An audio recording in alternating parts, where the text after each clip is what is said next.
Budget 2020 में new tax regime को introduce किया गया था।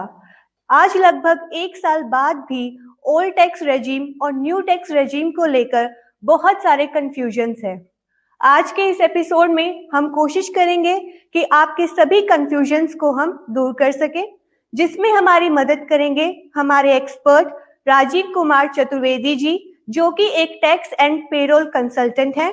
राजीव जी, बहुत बहुत स्वागत है आपका हमारे शो पर। धन्यवाद दीपिका जी। राजीव जी, हमें ये बताइए कि ओल्ड टैक्स रेजिम और न्यू टैक्स रेजिम में क्या डिफरेंस है और इनके डिफरेंट टैक्स स्लैब्स के बारे में भी आप हमें बताइए। जी दीपिका जी, जैसा कि बजट स्पीच में आपने माननीय वित्त मंत्री निर्मला सीतारमन जी की बजट स्पीच में सुना था कि उन्होंने एक कोशिश करी है कि कुछ ऐसे डिडक्शंस थे जो कि लोग बाग क्लेम नहीं करते थे और वो डिडक्शन की वैल्यू लगभग 70 के आसपास थी। तो उन डिडक्शंस को खत्म करते हुए उन्होंने एक नया टैक्स स्लैब निकाला था, जिससे कि टैक्स पेयर्स को अपना टैक्स कम देना पड़े, उनके टेक होम सैलरी ज्यादा बढ़ जाए। उसी सिलसिले में उन्होंने एक नया टैक्स निकाला था। उसका मेन एम ये था कि लोगों की पॉकेट में ज्यादा से ज्यादा पैसा जाए, एट द सेम टाइम सरकार को भी ज्यादा से ज्यादा पैसे मिले। बहुत से लोग जो टैक्स नहीं भरना चाहते थे, उनके लिए उन्होंने टैक्स स्लैब को, जो पुराने टैक्स स्लैब हमारे 5%, 20% और 30% थे, जिनके बारे में मैं आपको और डिटेल में बताऊंगा, तो उनको खत्म करते हुए उन्होंने 7 टैक्स निकाले थे बाद में। तो उसके बारे में विस्तार से आपको बताना चाहूंगा अभी कि पुराना टैक्स स्लैब जो था हमारा, खाली 3 टैक्स स्लैब चलते थे। 3 स्लैब में, हाँ, खाली 3 टैक्स स्लैब चलते थे हमारा। तो पुराने जो हमारी कोई भी इनकम, ये बेसिकली जो नए टैक्स स्लैब आए हैं वो इंडिविजुअल और एचयूएफ के लिए आए हैं। इसमें पार्टनरशिप कंपनियां हैं या प्राइवेट लिमिटेड कंपनी या लिमिटेड कंपनी है या एनजीओ सेक्टर के ट्रस्ट वगैरह हैं, आपके एसोसिएशन ऑफ पर्सन है, उन सब के लिए वो नहीं है। ट्रस्ट के लिए भी ये नए स्लैब लगते हैं, लेकिन कंपनी जो है, जो प्राइवेट लिमिटेड और लिमिटेड कंपनी है उनके लिए, और पार्टनरशिप कंपनी है या एलएलपी कंपनी है उनके लिए टैक्स स्लैब नहीं है। उनके लिए टैक्स का स्ट्रक्चर सेपरेट है। ये नया टैक्स स्लैब खाली जो हमारा आया है वो खाली इंडिविजुअल के लिए, जो अपने, और इंडिविजुअल के साथ में एचयूएफ, हिंदू अनडिवाइडेड फैमिली, उसके लिए, और एसोसिएशन ऑफ पर्सन है और ट्रस्ट है, उनके लिए आता है। ट्रस्ट की भी हमारी जो टैक्सेशन है, वो ट्रस्ट की टैक्सेशन हमारी इंडिविजुअल के साथ में ही होती है, उसी कैटेगरी में उसको रखा गया है इनकम टैक्स डिपार्टमेंट की तरफ से। तो मैं अब आपको पुराने जो टैक्स स्लैब है उसके बारे में थोड़ा सा बताना चाहूंगा। पुराने टैक्स स्लैब में हमारे 3 स्लैब चलते थे। उसके हिसाब से कि 2,50,000 रुपए तक की आमदनी के ऊपर किसी भी व्यक्ति की, जो इंडिविजुअल है, उसकी अगर आमदनी 2,50,000 रुपए तक है तो उसके ऊपर उनको कोई भी टैक्स नहीं देना होता। 2,50,000 रुपए से 5 लाख रुपए तक का जो स्लैब बनता है, तो 2,50,000 से ऊपर जो भी आपकी आमदनी होगी, 5 लाख रुपए से कम होगी, तो उसमें आपको 5% टैक्स देना है।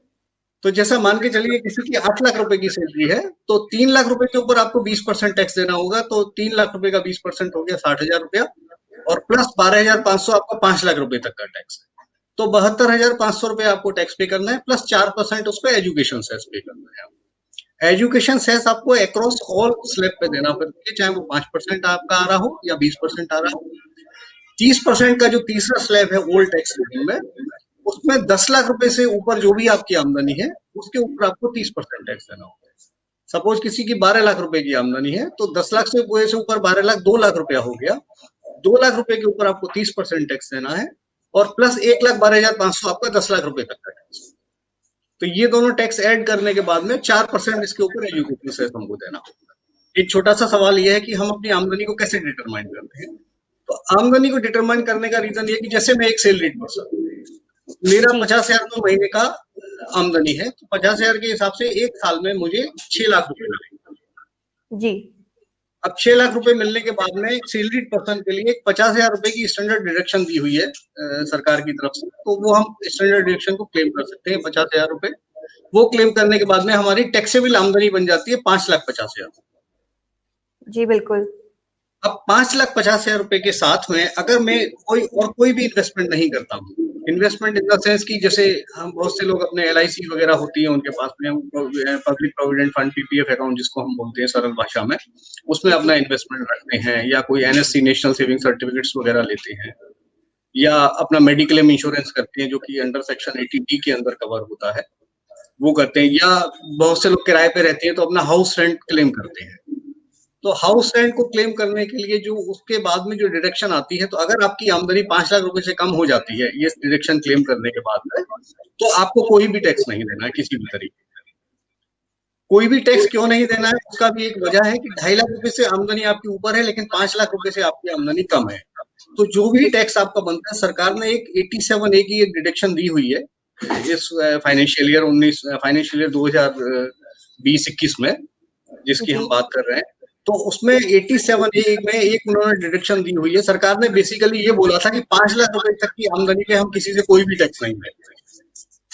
तो उस टैक्स को नेगेट करने के लिए उन्होंने 87A की डिडक्शन निकाली थी, जो कि मैक्सिमम अब 12,500 रुपए तक क्लेम करती है। 12,500 उस हिसाब से कि 2.5 लाख रुपए तक आपको कोई टैक्स नहीं आता है, और 2.5 लाख से 5 लाख रुपए के बीच में 5% टैक्स आपका 12,500 रुपए आता है। तो जी 12,500 रुपए की मैक्सिमम डिडक्शन आप क्लेम कर सकते हैं, आपकी टैक्स लायबिलिटी जीरो हो जाएगी, आप अपना रिटर्न भर सकते हैं। ये सेक्शन 87A में एक स्पेशल डिडक्शन दी है जो पिछले 3 सालों से चल रही है। पहले उसका क्वांटम कम था, पहले 2,500 रुपए थी, फिर बाद में बढ़ के 3,500 रुपए हुई, अब वो 12,500 रुपए इस करंट फाइनेंशियल ईयर 2021 में। तो सर ये ओल्ड टैक्स रेजिम और न्यू टैक्स रेजिम आने से कोई फायदा हुआ है? हाँ, ओल्ड टैक्स रिजीम और न्यू टैक्स रिजीम आने से फायदा निश्चित रूप से हुआ है, लेकिन जैसा कि आमतौर पे हर वित्त मंत्री करते हैं कि वो जनता को बेवकूफ बनाते हैं और अपना बजट एक पेश करके निकल जाते हैं। इस बार भी लगभग वही हुआ है। एक तरफ आप बोलते हैं कि आप टैक्स मत भरिए, एक तरफ आप बोलते हैं सेविंग मत करिए, कभी आप बोलते हैं सेविंग करिए, टैक्स मत भरिए। तो ये सारा गिमिक उसी के ऊपर किया गया है। अब एक आम आदमी, मीडियम क्लास वाला आदमी जो है, जो कि ये चाहता है कि मेरी रिटायर होने के बाद में मेरे पास कुछ पैसे बचना चाहिए, जिससे कि मैं अपनी रिटायरमेंट के बाद की जिंदगी को आसानी से जी सकूं। अब नए टैक्स रिजीम में आपने ये बोल दिया हुआ है कि भाई हम आपको कोई भी डिडक्शन नहीं देंगे, आप चाहे करते हो या नहीं करते हो, आप सीधा फ्लैट टैक्स पे कर दीजिए और अपना फ्री हो जाइए। जब आदमी के मन में आपने ये डाल दिया कि आपको कहीं कोई सेविंग नहीं करनी, कुछ भी नहीं करनी, तो आदमी सेविंग करना बंद कर देता है। या सेविंग करेगा अगर वो, तो उसकी नेट टेक होम कम हो जाएगी, लेकिन उस सेविंग का उसको कोई बेनिफिट नहीं मिलता टैक्स में।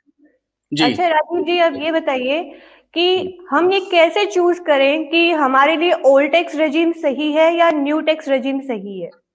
देखिए, अगर ब्रॉडली हम बात करते हैं कि हम इन्वेस्टमेंट भी अपने जो हमारे नॉर्मल इन्वेस्टमेंट है, 80C जो सेक्शन है हमारा, जिसमें हम लोग LIC है, PPF है, इस तरीके के, या जो हमारे प्रोविडेंट फंड कटते हैं जब हम नौकरी करते हैं उसमें, तो उन सारी चीजों को मिला के हमारी लिमिट है 1,50,000 रुपए तक की।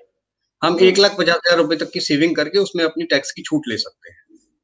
अगर हम वो सेविंग करना चाहते हैं, बहुत से लोग आजकल, लगभग मेरा ऐसा मानना है कि लगभग 60% लोगों के पास में अपने खुद के घर हैं, और उसमें से भी लगभग 35 से 40% लोग लोन लेके अपना घर ले रहे हुए हैं। तो जब जी लोन लेके हम घर लेते हैं, तो हमको 2 लाख रुपए की इंटरेस्ट जो हम लोन के ऊपर पे करते हैं, तो 1 साल में हमें 2 लाख रुपए तक की इंटरेस्ट पे छूट मिल जाती है। वो सेक्शन 24 में हम इनकम अंडर हाउस प्रॉपर्टी में नेगेटिव इनकम दिखा के उसको क्लेम कर लेते हैं। प्रिंसिपल का जो हम पेमेंट करते हैं हाउसिंग लोन के ऊपर, वो हमारा 80C के अंदर कवर होता है, वो 1.5 लाख की लिमिट के अंदर वो भी आ जाता है हमारा। सभी बच्चे होते हैं, उनके बच्चे स्कूल में पढ़ते हैं, तो बच्चों की स्कूल की जो ट्यूशन फीस है वो भी हम क्लेम कर सकते हैं एज ए डिडक्शन, और वो भी 80C में 1,50,000 रुपए के अंदर क्लेम हो जाती है। तो एक तरफ ये सारे हमारे एक्सपेंसेस माने हम इनको, या अपनी इन्वेस्टमेंट माने, ये सब हमारे एक साथ में चल रहे हैं। इसको अगर हम क्लेम करते हैं, अगर हम क्लेम करना चाहते हैं इनको, तो 17.5 लाख रुपए तक की आमदनी वालों के लिए पुराना वाला टैक्स स्लैब बिल्कुल सही है। उनको नए टैक्स स्लैब में नहीं जाना चाहिए। नए टैक्स स्लैब में उनको टैक्स ज्यादा पे करना, क्योंकि डिडक्शन लेने के बाद में हमारी टैक्सेबल इनकम कम हो जाती है। जब हमारी टैक्सेबल इनकम कम हो जाती है, तो हमारा टैक्स नेचुरली कम आता है।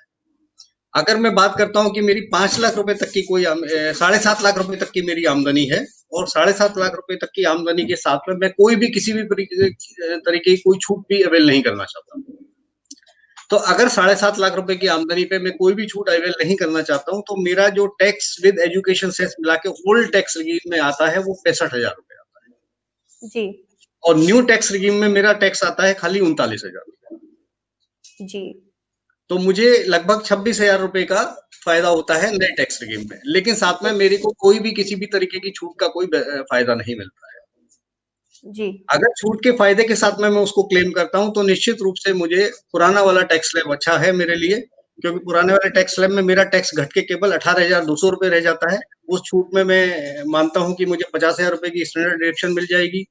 मैं 1,50,000 रुपए का एटीसी में इन्वेस्टमेंट कर दूंगा। अपनी 2 लाख रुपए की मैं हाउसिंग लोन की इंटरेस्ट भी क्लेम कर लूंगा। अगर ये तीनों जो ब्रॉडली मेन चलते हैं कंपोनेंट, अगर मैं तीनों कंपोनेंट को साथ में लेके चलता हूँ, तो मेरा टैक्स 7.5 लाख रुपए की आमदनी पे 18,200 रुपए आता है, जबकि मेरा नए टैक्स स्कीम में 39,000 रुपए आता है। तो मेरे को लगभग फायदा हो जाता है इसमें 18-19, ऑलमोस्ट 18-19 हजार रुपए का मुझे फायदा हो जाता तो है। राजीव जी जी, आप ये कहना चाह रहे हैं कि जो लोग, जो आपने अभी 3 ब्रॉड कंपोनेंट्स बताए, जो जी लोग जी उन 3 ब्रॉड कंपोनेंट्स में छूट चाहते हैं, वो ओल्ड टैक्स रेजिम को फॉलो करें, और जो लोग बिल्कुल। छूट नहीं चाहते हैं, वो न्यू टैक्स जी रेजिम को फॉलो करें। जी, बिल्कुल, बिल्कुल, मेरा कहना यही है, अप टू 17.5 लाख रुपए तक अगर आपकी आमदनी है और आप छूट भी लेना चाहते हैं साथ में, तो आपके लिए old tax scheme is beneficial. अगर मैं हाईएस्ट टैक्स पे लेके जाता हूँ, 17.5 लाख रुपए के उस पे लेके जाता हूँ, तो 17.5 लाख रुपए के साथ में अगर मैं स्टैंडर्ड डिडक्शन भी ले लेता हूँ, 1,50,000 रुपए में अपना एलआईसी, पीपीएफ वगैरह में एटीसी का डिडक्शन ले लेता हूँ, साथ में 25,000 रुपए जो मुझे मेडिकल इंश्योरेंस का मिलता है एटीडी में, वो भी क्लेम कर लेता हूँ। 2 लाख रुपए की अगर मैं अपनी हाउसिंग लोन की इंटरेस्ट को भी क्लेम कर लेता हूँ, तो इन सारी चीजों को क्लेम करने के बाद में मेरी ग्रॉस 17.5 लाख रुपए की आमदनी घट के टैक्सेबल आमदनी 13,75,000 रुपए हो जाती है, जिसके ऊपर मेरा टोटल टैक्स 2,34,000 रुपए आता है, इंक्लूडिंग एजुकेशन टैक्स। अच्छा राजीव जी, अभी आपने डिडक्शंस की बात की, तो जी चैप्टर 6 सेक्शन 80 टू 80 यू में जो डिडक्शंस होते हैं, उनके बारे में भी हमें बताइए। जी, मैं आपको बताना चाहूंगा, सबसे पहला डिडक्शन जो है, जो मोस्ट कॉमनली यूज डिडक्शन है, वो है सेक्शन एटीसी। एटीसी में अभी हमारी लिमिट जो है वो 1,50,000 रुपए की लिमिट है। उस एटीसी सेक्शन के अंदर हमको मेनली एलआईसी जो हम प्रीमियम पे करते हैं उसका हमको डिडक्शन मिल जाता है। एलआईसी प्रीमियम का आप सेल्फ के लिए, आप अपने स्पाउस के लिए, आप अपने डिपेंडेंट पेरेंट के लिए और अपने बच्चों के लिए, इन चारों के लिए जो आप पेमेंट करते हैं, तो उसमें आप अपना डिडक्शन क्लेम कर सकते हैं। सेकंड हमारा आता है इसमें एलआईसी के बाद में ट्यूशन फीस। बच्चों की जो ट्यूशन फीस है, जो हम बच्चों के स्कूल की फीस पे करते हैं, उसमें खाली जो ट्यूशन फीस का कंपोनेंट है, हम उस कंपोनेंट को क्लेम कर सकते हैं। थर्ड हमारा आ गया पब्लिक प्रोविडेंट फंड में, जो हमारा ऑफिस में पीएफ प्रोविडेंट फंड कटता है, वो हम क्लेम कर सकते हैं। उस ऑफिस के प्रोविडेंट फंड के साथ में हमारे ऑफिस में जो प्रोविडेंट फंड है, दो तरीके से कटता है। एक तो जो 12% का मैंडेटरी रिक्वायरमेंट है, वो कटता है हमारा, जब हमारी बेसिक 15,000 या उससे कम होती है। जो पीएफ के छोटा सा रूल में एक आपको बताना चाहता हूँ, पीएफ का जो रूल है कि अगर आपकी बेसिक और डीए मिला के 15,000 या उससे कम है, तो आपको 12% आपको कॉन्ट्रीब्यूशन प्रोविडेंट फंड में करना होता है, और 12% कॉन्ट्रीब्यूशन ही आपका एम्प्लॉयर करता है। लेकिन आजकल पीएफ को फॉलो करते हुए और लोगों की सेविंग के सोशल सिक्योरिटी सेविंग स्कीम मानी जाती है ये अपने हिंदुस्तान में प्रोविडेंट फंड की, तो सभी कंपनियां पीएफ काटती हैं अभी, और जो बेसिक होती है, बेसिक का 12% कॉन्ट्रीब्यूट करती है एम्प्लॉयर भी, और 12% एम्प्लॉय की सैलरी में से भी कटता है। तो ये भी 1.5 लाख की लिमिट के अंदर आपका आता है प्रोविडेंट फंड। इसके साथ में नेशनल सेविंग सर्टिफिकेट्स हैं, वो भी आप क्लेम कर सकते हैं। हाउसिंग लोन का जो प्रिंसिपल कंपोनेंट है, वो भी आप क्लेम कर सकते हैं। हाउसिंग लोन की जो हमारी ईएमआई जाती है, वो that comprises principal as well as interest. तो प्रिंसिपल का जो है वो एटीसी के अंदर कवर होता है। उसके जी। बाद में सेकेंड हमारी डिडक्शन आती है 80D की। 80D में अपना मेडिकल इंश्योरेंस है। मेडिकल इंश्योरेंस में हमारा, हम अपने लिए, अपने स्पाउस के लिए, अपने बच्चों के लिए, या डिपेंडेंट सीनियर सिटी पेरेंट्स जो है हमारे, हम उनके लिए भी ले सकते हैं। तो अगर हम खुद सीनियर सिटीजन हैं, तो हमको 30,000 रुपए की उसमें डिडक्शन मिलती है, और साथ में 30,000 रुपए की डिडक्शन हमारे पेरेंट्स के लिए मिलती है। तो मैक्सिमम डिडक्शन हम उसमें 60,000 रुपए क्लेम कर सकते हैं। नॉर्मल वे में 25,000 की हमारी डिडक्शन है मेडिक्लेम की, उसको हम 25,000 रुपए तक क्लेम कर सकते हैं। पिछले साल से एक और नया सेक्शन इसमें ऐड किया गया कि पहले तो खाली आप जो मेडिकल इंश्योरेंस आपका होता था, आपको उसकी डिडक्शन मिलती थी। अब अगर आपके पास मेडिकल इंश्योरेंस नहीं है, लेकिन आपने मेडिकल के ऊपर कुछ खर्च किया है, जैसे कभी बीमार हो गए, हॉस्पिटल में एडमिट हुए, उसके ऊपर आपने कुछ खर्च किया है, तो उस एक्सपेंडिचर को भी आप 80D सेक्शन में क्लेम कर सकते हैं, to the extent of 25,000 rupees, या सीनियर सिटीजन के केस में जो लिमिट है, उस विद इन दैट लिमिट आप उसको क्लेम कर सकते हैं। इसके बाद में फिर 80D के बाद में 80G सेक्शन है हमारा, जो डोनेशन वगैरह का है। डोनेशन जैसे हम किसी को देते हैं, अगर प्राइम मिनिस्टर रिलीफ फंड में देते हैं, या प्राइम मिनिस्टर नोटिफाइड जो भी आपके रिलीफ फंड्स हैं, उसमें हम डोनेट करते हैं, तो जितना हमने डोनेशन किया हुआ है, उसका 100% हमको इनकम में से एग्जम्पशन मिल जाता है।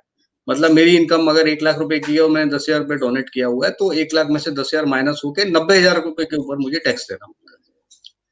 जो प्रोविडेंट ये प्राइम मिनिस्टर रिलीफ फंड या इनसे नोटिफाइड जो डोनेशन नहीं है हमारे, उनके अलावा अगर हम करते हैं कहीं पर डोनेशन तो हमें 50% उसका डिडक्शन मिल जाता है। तो ये एटीजी सेक्शन में हम तो इसको क्लेम मतलब कर अगर सकते आप डोनेशन भी कर रहे हैं तो आप एक अच्छा काम भी कर रहे हैं, साथ साथ आपको 50% रिटर्न भी आ रहा है। हैं। लेकिन उसमें कंडीशन ये है कि आपको जिसको आप डोनेशन दे रहे हैं उसके पास में एटीजी का सर्टिफिकेट होना चाहिए और उसका पैन नंबर और उसका वो आपको रिटर्न भरते समय मेंशन करना होता है। अगर वो आप मेंशन कर पाते हैं तो ही आपको उस डिडक्शन को मिलेगा, नहीं तो वो डिडक्शन आपको नहीं मिलेगा। इसके ओके बाद में सर। एक सेक्शन होता है एटीडीडी। एटीडीडी सेक्शन जो है हमारा बेसिकली वो आप जैसे आप या आपके साथ में कोई डिपेंडेंट आपके हैं और वो डिसेबल है, तो उस पे आप उस डिडक्शन को क्लेम कर सकते हो। उसमें एक कंडीशन दी हुई है कि अगर आपकी डिसेबिलिटी मोर देन 40% है बट लेस देन 80% है तो आप उसको 75,000 रुपीज तक आप क्लेम कर सकते हैं। और अगर मोर देन 80% है तो 1,25,000 रुपए तक आप उसको क्लेम कर सकते हैं। वो deduction by way of expenditure of treatment है या आपने उसके लिए कोई एफडीआर बना के रख दिए हुए पर्टिकुलर की जो फ्यूचर में आप यूज करेंगे, तो उसके लिए भी आपको वो डिडक्शन क्लेम हो जाएगी। इसके बाद में आता है एटीडीडीबी, सॉरी एटीई सेक्शन आता है। एटीई सेक्शन है आपका एजुकेशन लोन के लिए। बहुत से लोग अपने हायर स्टडीज के लिए एजुकेशन लोन लेते हैं, तो जब आपकी जॉब लग जाती है तो उसके बाद में जो आप इंटरेस्ट पे कर रहे हैं अपने आप एजुकेशन लोन के ऊपर, उस इंटरेस्ट को आप एटीई सेक्शन के अंदर क्लेम कर सकते हैं। लेकिन ये एटीई है, एटीसी है या एटीसी, एटीई और उसके बाद में एटीयू तक जो भी सेक्शन है आपके, वो सारे जी आपके 1,50,000 रुपए की लिमिट में कवर होते हैं। मतलब maximum deduction which you can claim is up to 1,50,000। तो तो ये एक 80 कंडीशन टू 80 यू में जितने भी डिडक्शंस होते हैं वो 1,50,000 तक आप कर सकते हैं। हाँ कर सकते हैं, लेकिन इसमें जैसे एटीडीडी का सेक्शन है वो अलग है आपका, वो आपकी एडिशनल डिडक्शन है जो आपकी डिसेबिलिटी के लिए मिल रही है। तो 80D में जो है एटीडीडी जो डिडक्शन है, बेसिकली एटीडीडी डिडक्शन है कि आपके डिपेंडेंट के लिए है। और ओके इसी में आगे जाके जो लास्ट वाला सेक्शन है एटीयू, वो आपके सेल्फ के लिए है। ओके तो इसमें आपको एक ही डिडक्शन मिलेगी, आप एटीयू क्लेम करें आप या एटीडीडी में क्लेम करें। एक और नया सेक्शन है इसमें एटीजीजी। बेसिकली एटीजीजी जो है कि जैसे कुछ स्मॉल ट्रेडर्स हैं या कुछ ऐसे लोग हैं जिनको एचआरए नहीं मिलता है, तो जिन लोगों को एचआरए नहीं मिलता है, उनके फॉर्म 16 में एचआरए नहीं लिखा होता है, तो वो एटीजीजी सेक्शन में अपनी डिडक्शन क्लेम कर सकते हैं। उसमें मैक्सिमम डिडक्शन है 5,000 रुपीज पर मंथ। तो ओके साल का वो 60,000 हो जाता है। उसमें भी 3 क्राइटेरिया कंडीशंस हैं जो फुलफिल करके 60,000 रुपए तक का आप उसमें डिडक्शन आप अपना क्लेम कर सकते हैं। तो यही सारे कुछ सेक्शन हैं मेनली जो कि लोग बाग क्लेम करते हैं। बाकी सेक्शन कंपनीज वगैरह के लिए लगते हैं। एक आपका एनपीएस का नेशनल उसका से पेंशन स्कीम का था, उसमें 2 तरीके से डिडक्शन होती है, लेकिन जो आप सेल्फ डिडक्शन करते हैं एटीडीडीआईबी में, उसमें आपको एडिशनल 50,000 रुपए की और डिडक्शन है। अगर खाली आप एटीसीसीडी में करते हैं तो वो 1.5 लाख रुपए के अंदर शामिल है। जी राजीव जी, अब ये बताइए कि ओल्ड टैक्स रेजीम और न्यू टैक्स रेजीम में एक टैक्स पेयर के क्या बेनिफिट्स हैं? टैक्स पेयर के बेनिफिट जैसे मैंने बताया कि आप अगर कोई भी डिडक्शन क्लेम नहीं करना चाहते हैं तो आपके लिए नई टैक्स स्कीम ज्यादा अच्छी है, क्योंकि उसमें टैक्स स्लैब आपके अलग अलग दिए हुए हैं। जैसे आपके 2.5 लाख रुपए से 5 लाख रुपए तक उन्होंने 5% का स्लैब दिया हुआ है, 5 लाख से 7.5 लाख रुपए तक का उन्होंने 10% का स्लैब दिया हुआ है, जबकि ओल्ड टैक्स रेवेन्यू में 5 लाख से 10 लाख रुपए तक 20% का टैक्स स्लैब है और 10 लाख रुपए के ऊपर सीधा फ्लैट 30% का स्लैब है। लेकिन उन्होंने कंडीशन इसमें नई टैक्स स्कीम में दे दी हुई है कि आप 7.5 लाख रुपए से 10 लाख रुपए तक जाते हैं तो आपको 15% पे करना है, 10 लाख से 12.5 तक जाते हैं तो आपको 20% पे करना है, 12.5 से 15 तक आप जाते हैं तो आपको 25% पे करना है, और 15 लाख के जब ऊपर जाते हैं तब आपका 30% का ब्रैकेट लगता है, जबकि पुराने टैक्स स्लैब में आपको 10 लाख के ऊपर जाते ही 30% का ब्रैकेट लग जाता है। जी तो ये 5% का काफी बड़ा गैप हो जाता है। राजीव जी, इनकम टैक्स से जुड़ी कोई और महत्वपूर्ण जानकारी है जो आप हमारे दर्शकों को देना चाहेंगे? मैं बस यही कहना चाहूंगा कि जो भी हमारे दर्शक हैं, सुन रहे हैं, देख रहे हैं इस वीडियो को, उनसे उम्मीद करता हूं कि आपका जो भी टैक्स है आप ऑफर करिए। भाई हम जो पे करते हैं, देखिए सब आदमी के अपने अपने एक विचार हो सकते हैं। लोग कह सकते हैं कि मेरा पैसा जो है कहीं मिसयूज हो रहा है, तो मिसयूज तो हमारा पैसा हमारे घर में भी होता है। तो अगर आप उस चीज को देखते हो, देखिए देश का विकास हमारे पैसे से ही है और हमारा विकास हमारे देश के विकास से। मेरा तो ये मानना है। जी और बिल्कुल। हम कंट्रीब्यूट करना चाहिए। मैं ये नहीं कहता कि सारी कमाई लुटा दो सरकार के लिए, लेकिन हाँ, जो एक लेजिटिमेट टैक्स है जो देना चाहिए वो सबको देना चाहिए। टैक्स सेविंग करना चाहिए, टैक्स प्लानिंग करना चाहिए, उसके फेवर में मैं भी हूँ। और बहुत कंसल्टेंट हैं जिनके साथ में आप अपनी चीज़ों को शेयर कर सकते हैं, बता सकते हैं कि भई मेरी देखिए रिक्वायरमेंट 2 तरीके से हो सकती है। एक मेरी टैक्स सेविंग की रिक्वायरमेंट है, एक मेरी फ्यूचर सेविंग की रिक्वायरमेंट है। तो मुझे पहले ये तय करना है कि मैं टैक्स सेविंग की रिक्वायरमेंट को फुलफिल करना चाहता हूँ या अपनी फ्यूचर सेविंग को करना चाहता हूँ। जो नया टैक्स स्लैब आया है वो उसी तरह दर्शाता है कि आप ये खुद चूज़ करिए कि आप क्या चाहते हैं। आप अपनी फ्यूचर सेविंग करना चाहते हैं, कम टैक्स भरिए, करंट में कोई सेविंग मत करिए, लेकिन अगर करंट में सेविंग नहीं होगी तो फ्यूचर सेविंग कैसे होगी? जी, बिल्कुल। तो तो आपको ये टैक्स साथ में ध्यान भरिए रखना और अपनी सेविंग्स का भी अच्छे तरीके से ध्यान रखिए। आप बिल्कुल, अपनी सेविंग कैसे करें, ये सरकार ने आपको पूरी-पूरी छूट दे दी है। पूरी छूट आप दे अपनी रखी है, आपके पास में बहुत सारे ऑप्शन हैं, आप अपने डाइवर्सिफाइड सेविंग्स करिए जिससे एक जगह आपका पैसा कहीं ब्लॉक ना हो। आपने पीछे सुना भी होगा कि ये बैंक बैंकरप्ट हो गई, यहाँ पैसा डूब गया, वहाँ डूब गया, तो ये सही है। आगे आने वाले समय में हो सकता है ऐसे सिनेरियो और भी बनेगा। तो आप अपनी सेविंग्स को उस हिसाब से रखिए कि लिक्विडिटी आपके पास होना चाहिए कि जब आपको आपके पैसे की ज़रूरत हो, आप तब उस पैसे को यूज़ कर पाएँ, निकाल पाएँ उसको और अपने खर्चे के लिए यूज़ करें उसको, बस यही है। तो यही इतना ही कहना चाहूँगा। राजीव जी, बहुत-बहुत शुक्रिया आपका आज हमारे साथ जुड़ने के लिए। जी, thank you so much, thank you. उम्मीद करते हैं कि ओल्ड टैक्स रेजिम और न्यू टैक्स रेजिम को लेकर आपके जो भी कन्फ्यूजन्स थे, आज हम उन्हें कुछ हद तक खत्म कर पाए होंगे। ऐसी ही महत्वपूर्ण जानकारी के लिए जुड़े रहिए हमारे साथ फाउंडर इंडिया चैनल पर। धन्यवाद।